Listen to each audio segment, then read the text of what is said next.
At Carafem, you can choose the abortion care that works best for you. With in-person visits in Atlanta, Chicago, and the D.C. area, or medically supported abortion pills by mail in 20 states. Some people feel more comfortable meeting with a provider in person and leaving either no longer pregnant or with pills in hand. Others prefer getting abortion pills by mail. Just fill out a short online form and, if eligible, your medication arrives in a few days in a plain package. When you choose abortion pills, Cara, our text-based abortion companion, is with you every step of the way, offering 24/7 support and answers whenever you need them. However you get care, Carafem will support you every step of the way. Learn more at carafem.org. In Walmart's Who Newville, joy started to grow. For online-only savings sure to steal the show. Tech treats and toys so dazzling and new. Walmart Cyber Monday deal soon ready for you. It's online only with very little time to spare. December 1st will soon be here, so be sure to be there. The Who's are prepared. Are you ready too? A day packed with savings. Amazing! Who knew? Subject to availability, terms and fees apply. Get your mother-loving ears on because your big-time radio DJ's got news. PayPal lets you choose how you want to pay for all the stuff. With PayPal, I can pay in-store, pay online, or pay over time. What's that? You want this translated into song? I hope you're sitting down. You can pay your own way. You keep those ears on, you hear? Don't just pay, baby. PayPal. Learn more at paypal.com. Soon the German nation was to be alone in Europe, surrounded by an infuriated world in arms. The leaders of Japan were already conscious that their onslaught had passed its zenith. Together, soon Great Britain and the United States would have the mastery of the oceans and the air. The hinge had turned.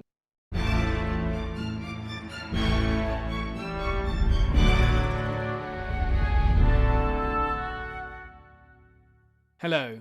On the 17th of November 1943, Allied troops began their campaign against the Germans and the Italians in the Tunisian campaign, in the last effort to push the Axis out of North Africa and open the way to Sicily and Italy. And as you heard from Winston Churchill at the top there, that meant Germany would be surrounded in the last 18 months of the war. So why was this campaign so important, and who was involved? Best-selling historian Saul David joins to discuss Tunisgrad, the long-running fight to secure Africa. His new book is out and links are in the show notes. Plenty more great history is on the way, so please do share and subscribe, and if you can leave a 5-star review, I'd be most grateful. But until then, it's me talking with Saul David on Tunisgrad.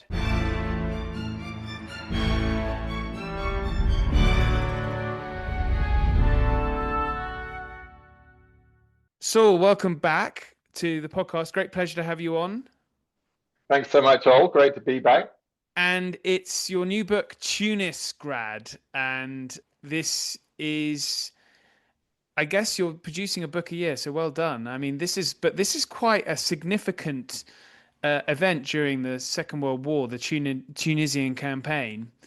So I was thinking, actually, it's going to be difficult to cover everything in 45 odd minutes. So I thought we could probably start by just explaining, I mean, Tunisgrad, obviously by its name, implies a similarity to Stalingrad, and it happens around the same time. So I wondered if you could sort of help the listeners just to give a bit of a background, because as you rightly point out in your introduction, in your prologue, it's not really a campaign that many people are probably as aware as they should be, and they should be because it's so significant. Yeah, that's right. I mean, we think of the key turning points in the Second World War. I suppose the two really obvious ones are in the Eastern Front, Stalingrad / Kursk, the great battle in 1943. But it's really Stalingrad, in my view, that's the turning point, because that's the furthest point east the German armies, the Axis armies, ever get to.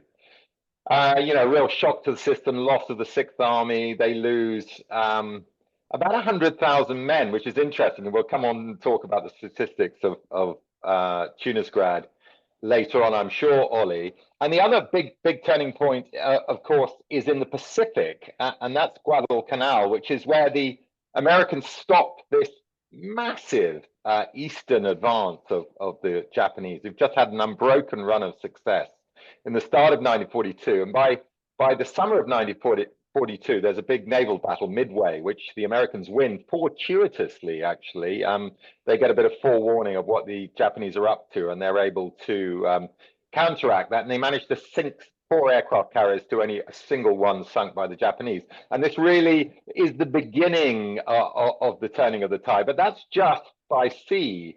The first land campaign that the Americans fight is Guadalcanal. It's a 6-month campaign, brutal attritional campaign, which I wrote about in Devil Dogs, one of my previous books.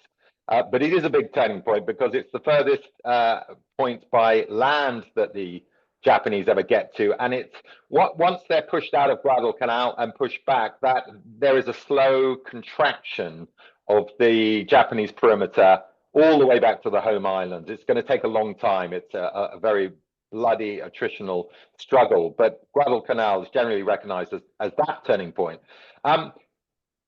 Tunisgrad, or the North African campaign, which culminates with the Battle for Tunisia, is not seen as a major turning point in the Second World War. One of the reasons why it isn't is because it seems to be peripheral. If you think of the main fighting, certainly for the main fighting in terms of the defeat of Germany, you've got the Eastern Front coming one way, you've got the Western Front from the landings at D-Day, you've also got the Italians coming up from the bottom, all of whose stories I'll be telling in my forthcoming Twilight of the Gods book. But in my view, the real turning point happens in the spring of 1943. It happens in Tunisia, and it's when the Germans lose their sort of southern glacis, really. And by the way, this is their description of their redoubt in North Africa, not mine. Because as soon as you lose the North African coast, you lose control of the Mediterranean, and you lose strategically the ability to stop anyone attacking through the south of Europe, which of course is ultimately what's going to happen in Sicily, Italy, and later on in France in 1944. So you open up all those options. You also release an enormous amount of shipping. 1 million tons of shipping was estimated was released, because no longer do the Allies have to go all the way around Africa to supply their troops there, and obviously some of the other fighting going on in the rest of the world. They can go through the Suez Canal, which is going to save a lot of time.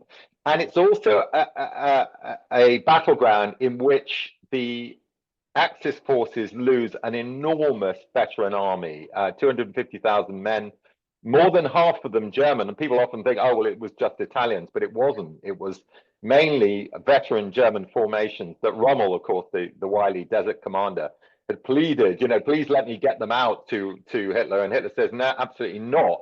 In quite an interesting quote, because he says North Africa is vital for our war effort, and we're not withdrawing.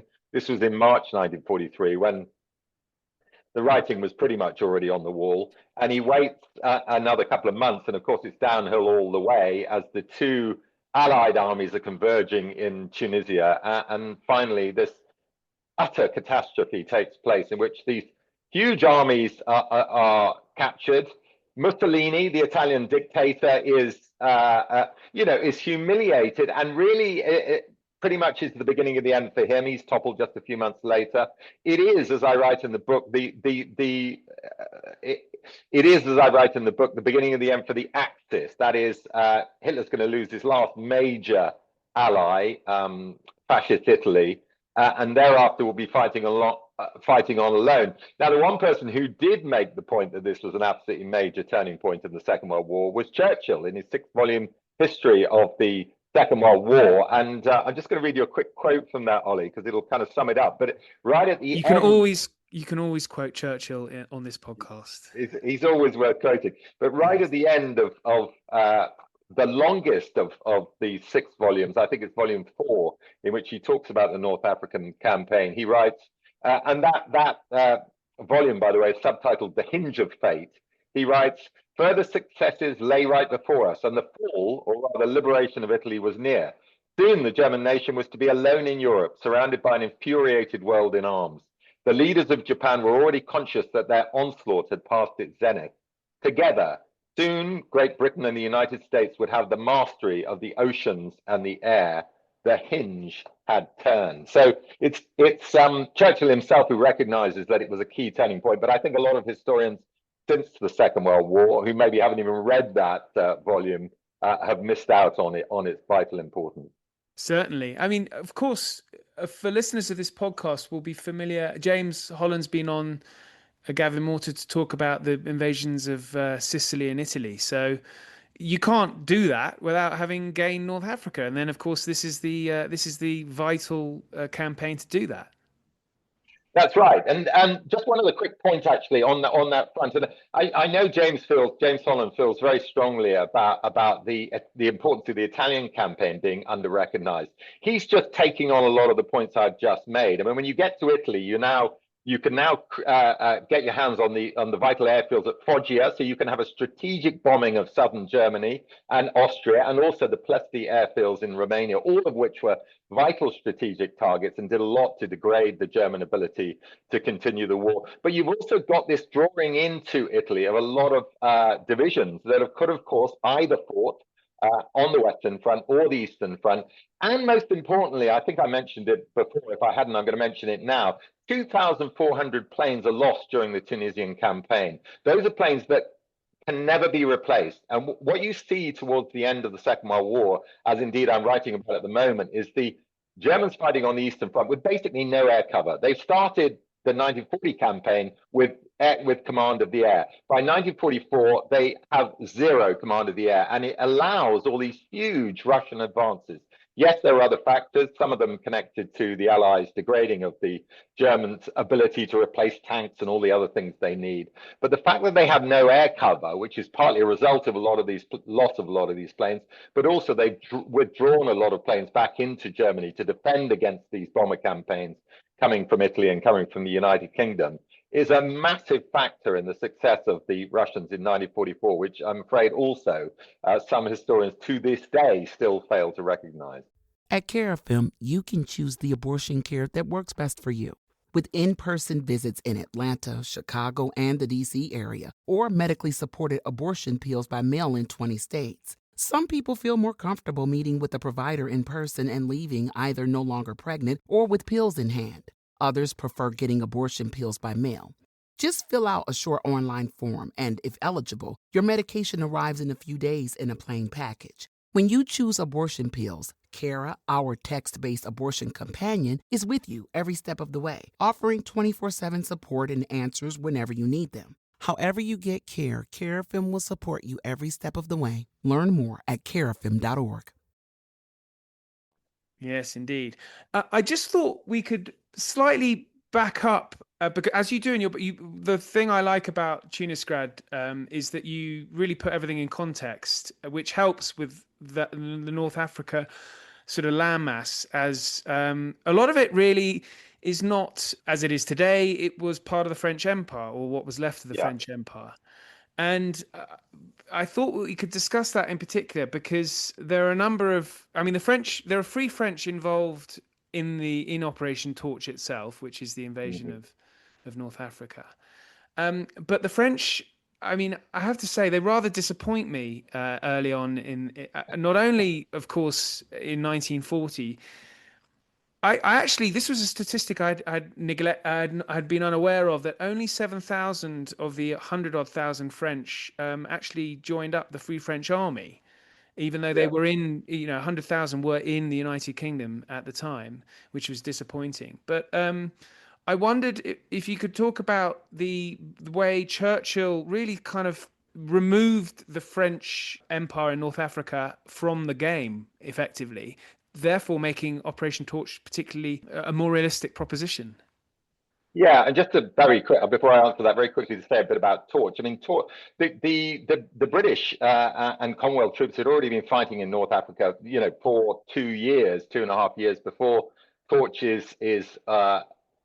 before Torch takes place, and they've gone back and forth across the continent. It's well known, the story of Rommel landing in February 1941 to kind of bolster the Italians, who'd been given a bit of a hiding at the start of those series of campaigns. He has a lot of success, but he gets pushed back at times. So you've got this toing and froing across the desert, which only really ends when Montgomery takes over the 8th Army in August 1942. And as a result of that, plans what is going to be the big seminal battle, at least in Egypt, and that's the Second Battle of El Alamein, known to a lot of people as the Battle of El Alamein, but there were two. The first one was fought by Auchinleck a few months earlier, which is the defensive battle. And this is the first major defeat for Rommel, and it's a point at which his armies now are going backwards. So you could say, well, given that they got the edge over the Germans and Italians at that stage, why do they need another invasion? Well, they need it for the reason you've just explained, Ollie. They need it because they want to take French North Africa out of the game, partly for strategic reasons, because if you don't take French North Africa, there's a danger that the Germans and Italians are going to come back in there, even if you do capture Libya, which was the original stronghold of the Italians in North Africa. It's also going to deter Franco and the Spaniards from getting involved in the war. Hitler, of course, had wanted them to come in a lot earlier, and if they'd ever got their hands on Gibraltar, it would have been a big game changer in the Mediterranean. But there's also a feeling that this is something we can do in 1942. The big debate in 1942, of course, is the opening of the Second Front. The Americans are now in. They're very keen to get into Northwest Europe as quickly as possible. But Churchill and his chiefs of staff were adamant that if they went in 1942, it would have been a disaster. The Americans are thinking a kind of small-scale affair. Something called Operation Sledgehammer was planned, which would have been about 8 divisions strong. But that in itself would have been an absolute disaster. They would have been hemmed in on the coast and eventually obliterated. And Churchill knew this, and he felt that this is going to do very little good for the Russian war effort. But if I get to North Africa, if I can, achieve all these things that I've already explained could come out of capturing North Africa and removing the Axis from it, particularly the opening of the Mediterranean and the tying up of a lot of Axis troops there. Because remember, it's not just the number of troops that Rommel had there. They pour in a whole load more when they realize the Americans and the British are landing in French North Africa. So then there's a possibility you can tie up those guys too, which is exactly what happens. As I've already explained, most of them are captured. But as far as the French are concerned, this is a chance to force Vichy France to choose, because since the fall of France in 1940, France is divided between two halves: the occupied bit of France, so German controlled, which is really the northern coast and the western coast, and then everything else, and that's known as Vichy France. It's a sort of collaborationist regime, technically neutral, but really under the German thumb. And the Allies were very anxious that sooner or later the Vichy regime would roll over and allow Germany and Italy to occupy the rest of French North Africa. Roosevelt, interestingly enough, who went against the advice of his chiefs of staff in launching Operation Torch, also was convinced that that would be the case. And he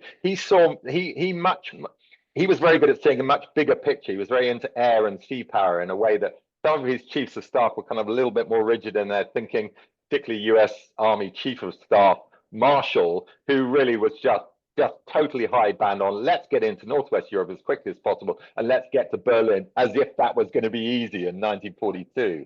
And we know, as you've already referenced, that it doesn't happen in 1943 either. They decide to go to Sicily and Italy in 1943, again sensibly, in my view.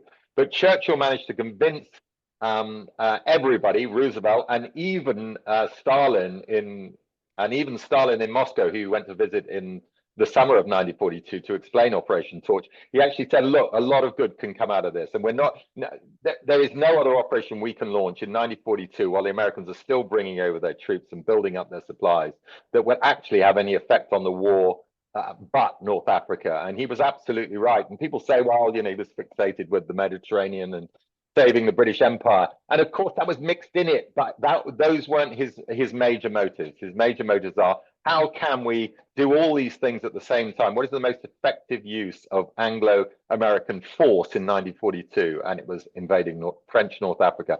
Just to quickly explain to the listeners who may not be familiar with what the coast of North Africa would have looked like at that time. If you think of Egypt, and you've got obviously the Suez Canal, and then when you move west from there, immediately west, you've got Libya, which the Italians controlled. And then beyond that, you have the 3 French states in North Africa, and that is in order from east to west: Tunisia, Algeria, and Morocco. And the plan for Operation Torch is to capture the first 2, because you can use enough air and sea power to do that, and the Italians and the Germans won't be able to stop you because their air cover doesn't extend that far out of Libya and out of Sicily. But once you're into Algeria, you can then quickly maneuver onto Tunisia. The reason this was a flawed plan, and the reason the start of the Tunisian campaigns goes so badly wrong, which is the so-called race for Tunis, who can get to the ports of Tunis and Bizerta in northern Tunisia quickly and really control the country, is because they had too far to go. You know, it's 400 or 500 miles, and they could only get there mainly by truck, by moving tanks. But all of this was going to take time. Meanwhile, the Italians and the Germans were able to hop over the short distance from Sicily to Tunisia. If you look at a map, it's really just I think it's about 100 miles, the gap between the two.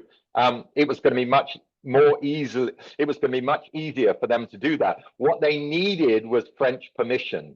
Now, the French had already given them permission to move supplies through their country. Would they allow them to bring in military forces? The answer is yes, because Vichy France, under extreme pressure from the Germans, immediately after Operation Torch was launched on the 8th of November, the ruler of Vichy France, Marshal Pétain, orders his officials in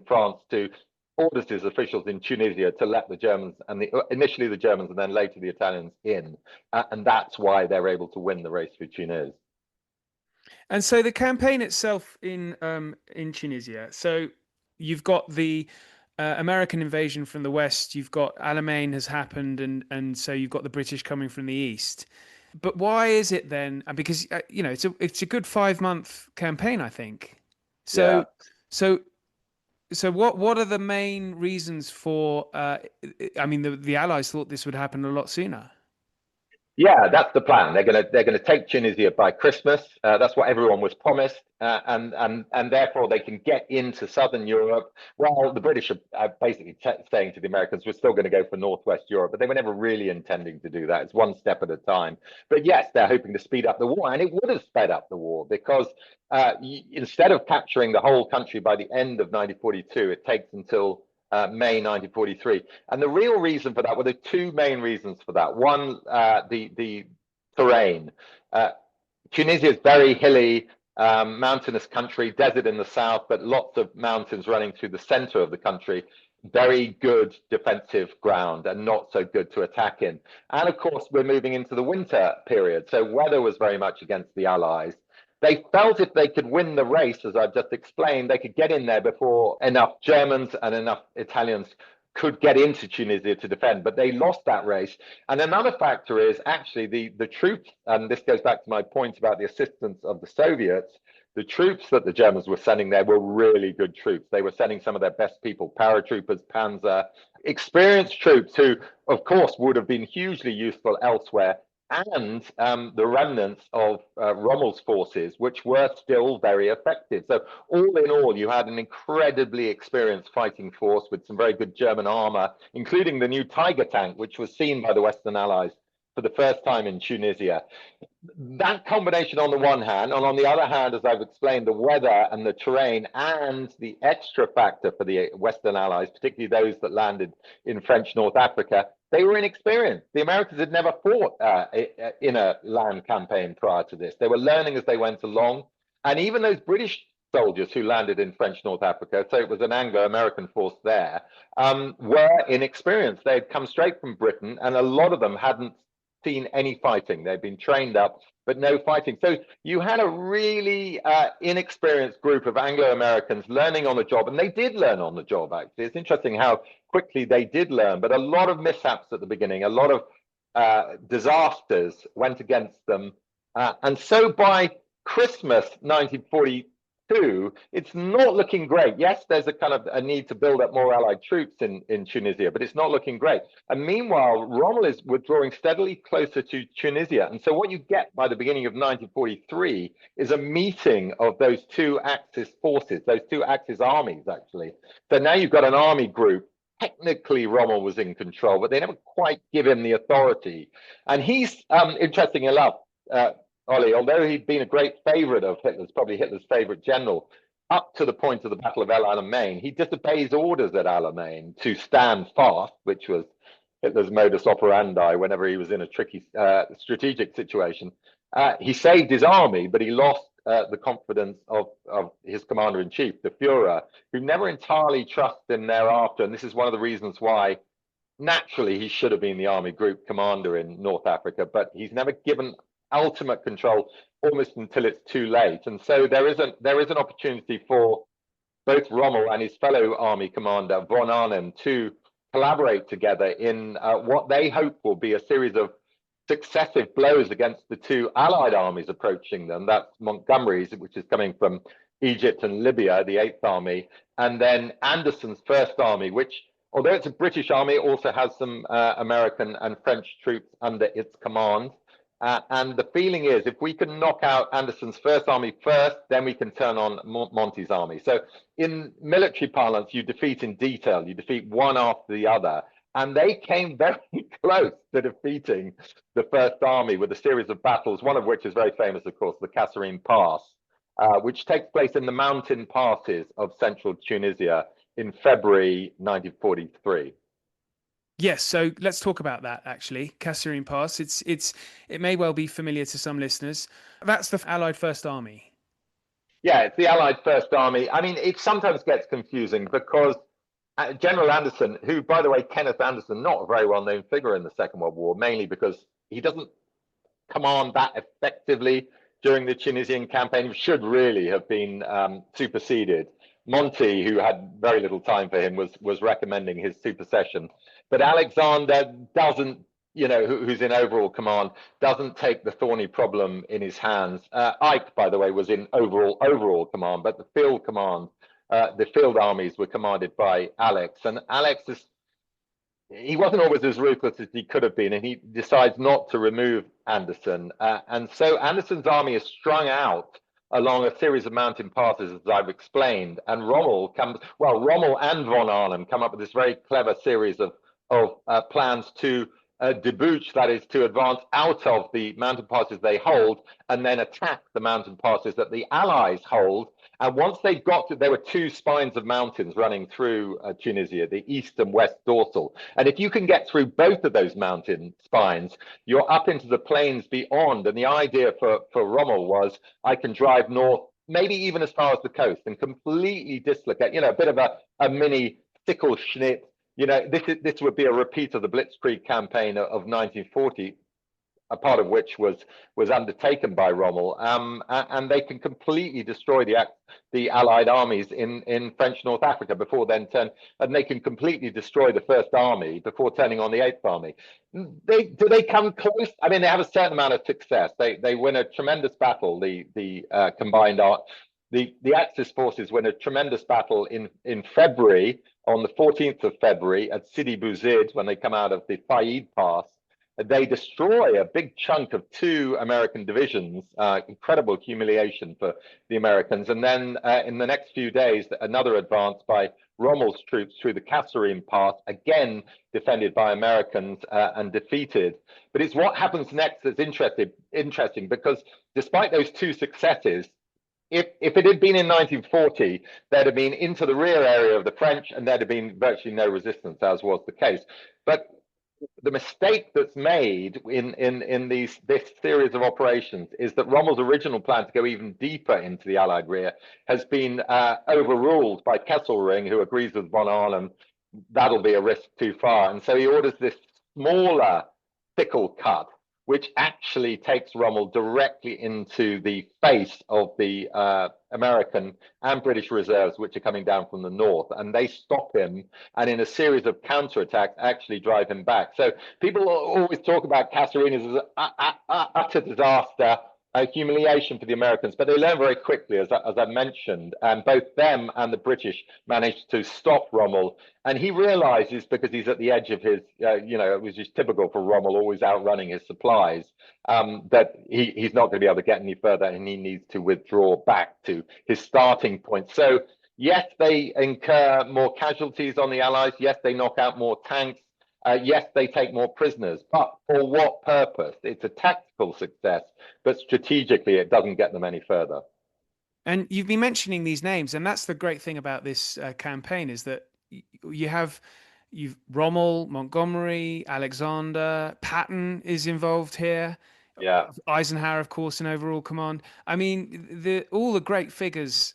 Bradley, I've missed out, as he should be. Omar Bradley. Yeah, all these great names. Saul, are really, coming up against each other, both allies and and as opponents. Yeah, if you were casting a film, Ollie, if you didn't know the history of the Second World War, but you painted a story something similar to Tunisia, and you said to me, well, look, let's cast a few names, let's have some big names to put into the story. You'd have come up with all those guys because one of the reasons why they are so familiar, by the way, is as a result of the Tunisian campaign. That's where they earn their spurs. I mean, Monty's already earned his spurs at Alamein, of course, but he sort of tops it off with a series of battles into Tunisia and up through Tunisia. And these are basically considered for the rest of the Second World War as the Allied army's first team. You've got Ike in his position. You've got directly under him Monty and Patton for a while until Patton blots his copybook in Sicily by striking various unarmed hospital patients who are there for suffering from battle fatigue, and he basically calls them cowards. So he blots his copybook, and Bradley replaces him. But thereafter, and Patton is resurrected to a certain extent, is rehabilitated. He's given an army command in the Northwest campaign. All of these guys play a key role, and Alex, of course, goes on to be supreme commander in Italy. So everyone who's fought in the Tunisian campaign goes on to have a really significant role thereafter in the war on the Allied side. Rommel, of course, does too, although he's dropping down in Hitler's opinion, but nevertheless has given the overall key job of defending the coast of Europe from Allied invasion in 1944, which does not succeed, as we know. And von Arnim, who's the other senior commander, I haven't mentioned a lot of the Italian commanders, by the way. One very good commander called Messe, Giovanni Messe, who commands the Italian First Army, which sort of takes over from what had been Rommel's Panzer Army. Messe actually does very well in North Africa, but he goes in the bag, as does von Arnim. So those two are taken out of the equation. They're in prisoner of war for the rest of the Second World War. And it's really only the Allied generals who have an opportunity to show what they can do for the rest of the war. And also Rommel. Why Rommel? Because in March 1943, when just after he's tried to knock out the Eighth Army by a big aggressive attack at Medellin, and this is just after the Eighth Army's crossed into Tunisia, he's badly defeated by Monty. Another battle that's often forgotten, actually, the Battle of Medellin. It's a incredibly effective defensive battle. Monty's sort of crowing after I gave Rommel a good hiding. It's the last time those two will meet face to face. I mean, I know they do in Normandy, but literally face to face on the battlefield. And Rommel goes back to North Africa to plead with Hitler to save these veterans, and Hitler says absolutely not, as I've already explained. So Rommel wants to go back to North Africa to at least be with his troops, or at least he claims he does, and Hitler won't let him. He says, no, you're exhausted, go and get yourself fit and we'll find another job for you. And there's a more junior German officer there as well, someone who'll make his name a year later in the Wolf's Lair, and that's Colonel von Stauffenberg. Does he have a relationship with Rommel while he's does he meet Rommel when he's out in Libya? Well, he's attached to von Arnim's army, and I have to say he fights at Medellin, and he may well have been in discussions with Rommel. I mean, there's a relative difference between their ranks. Rommel is a field marshal at this point, and von Stauffenberg is a lieutenant colonel. He's been given the job. Interesting. He's a brilliant staff officer, Stauffenberg. Forget about anything to do with the plot. He's a absolutely really clever man, brilliant staff officer.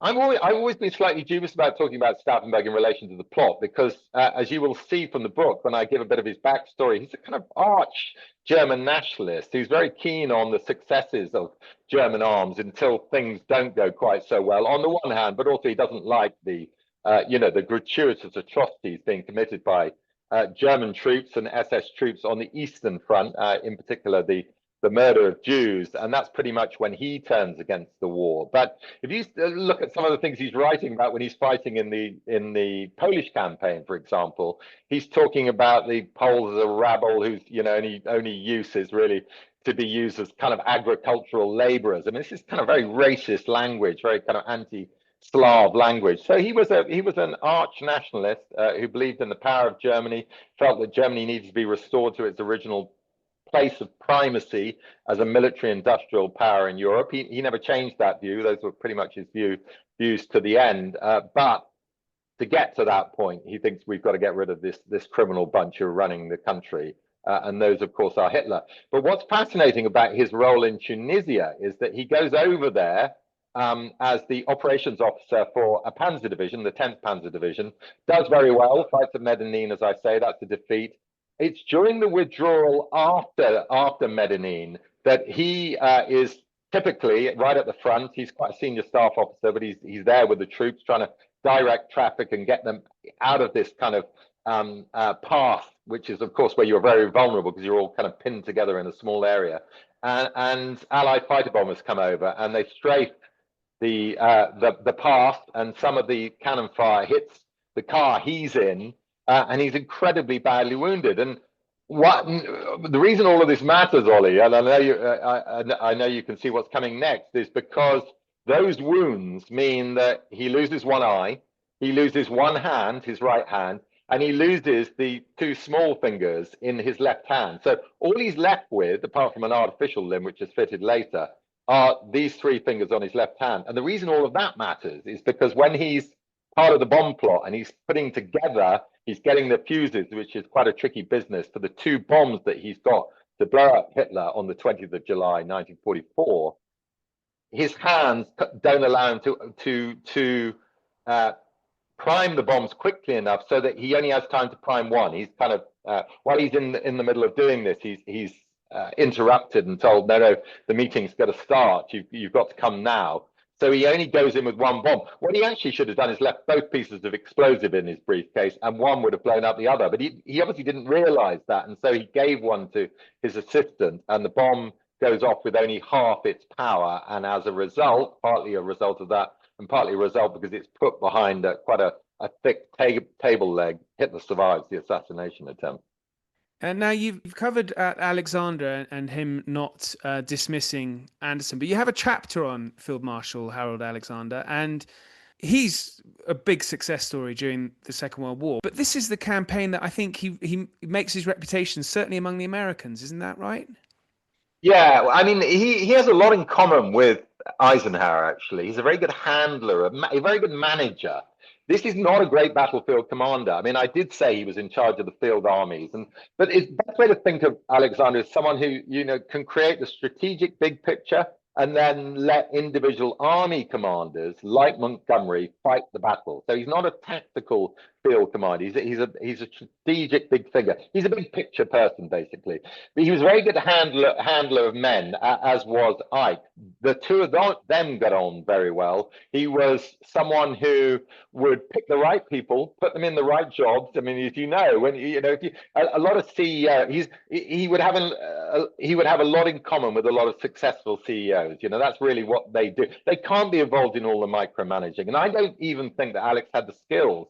He wasn't considered to be that sharp attack. He wasn't over endowed with brains, but he had a great feel for people. He had a great feel for situations.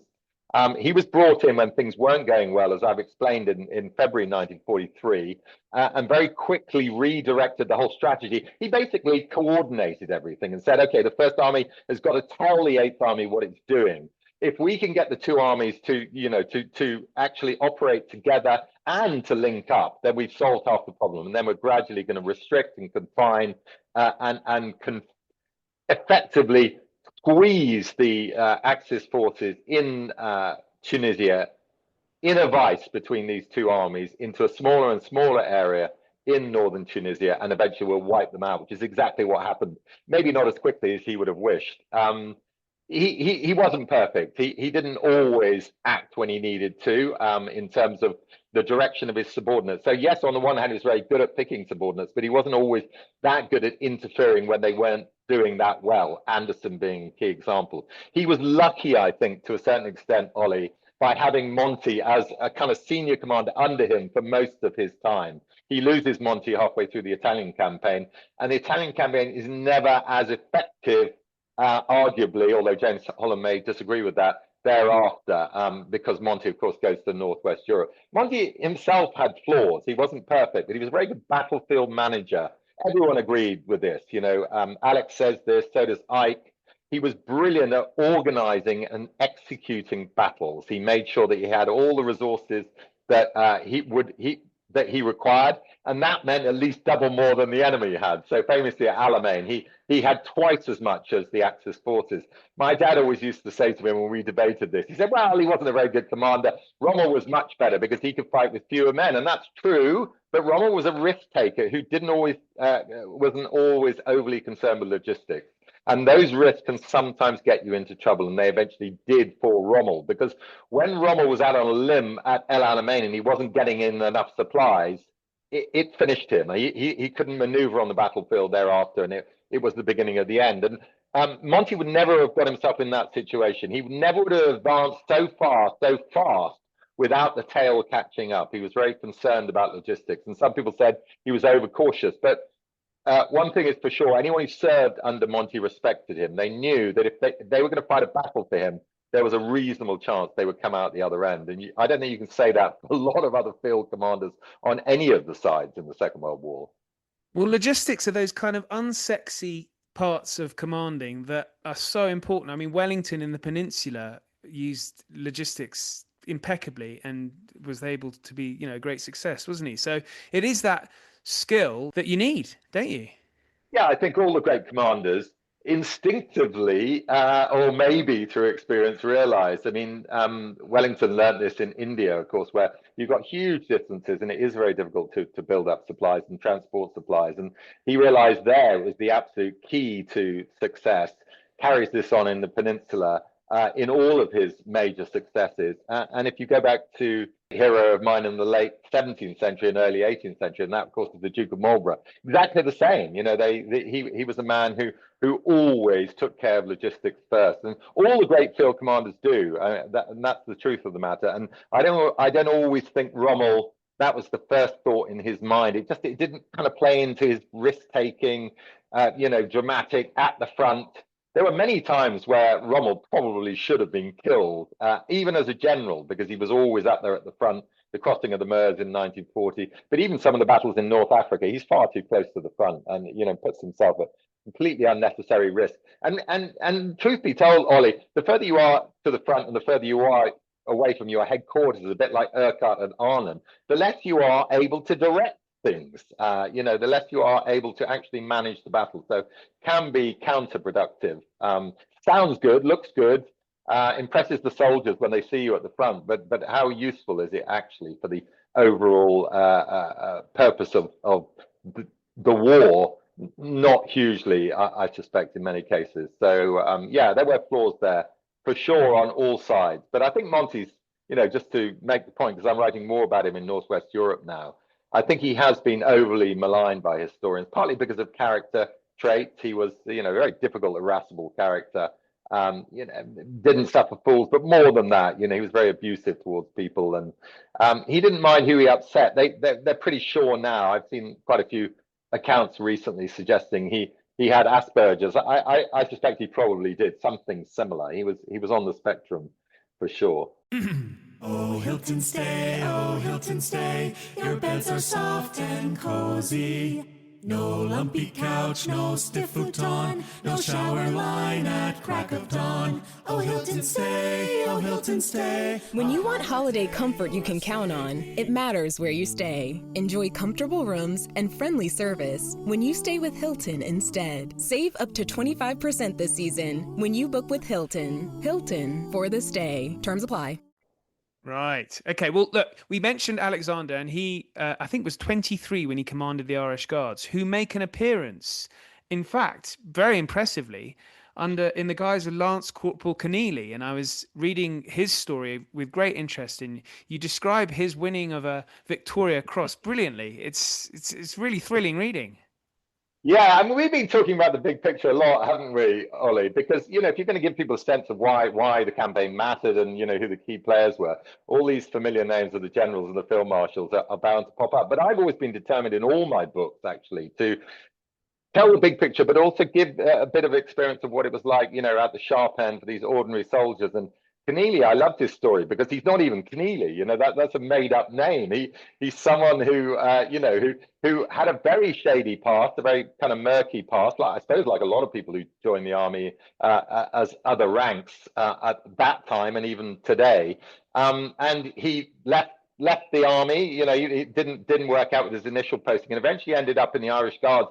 And he really found a home there, didn't he? It's quite interesting the way he talks about the training. He finds a family in the Irish Guards. He'd run away from home when he was very young. He didn't know his dad.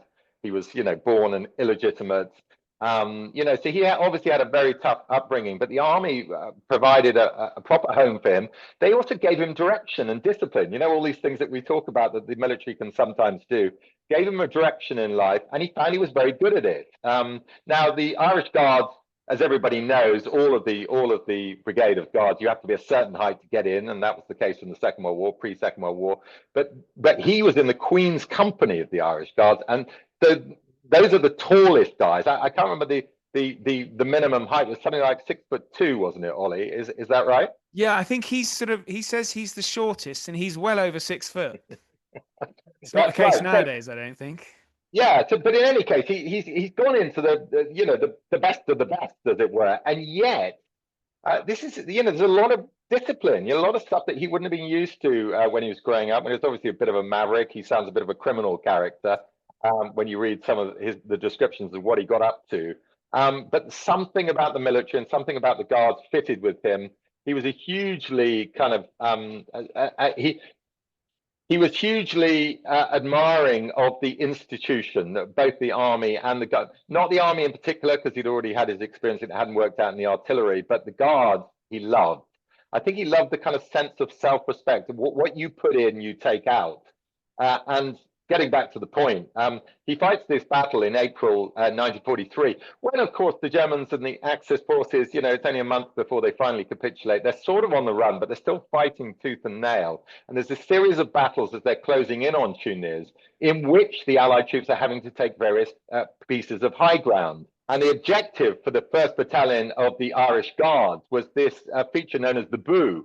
And they're only actually supposed to be attacking a section of it, but it's a really brutal battle in which they go in, they're pushed back, there's hand-to-hand fighting for a series of features. But what our hero Keneally manages to do on at least 2 occasions is take on a much bigger force of German counter-attacking Germans on his own. Literally just him and his Bren gun, and he manages to, at least in as far as his citation is concerned, disrupt these attacks and undoubtedly save not only a number of his colleagues' lives, but also the position that they're holding, which they managed to cling on to. So it's an extraordinary series of heroic acts by Keneally, replicated by others in many other instances, but maybe not quite to the degree of courage that he showed in saving effectively his whole unit from destruction.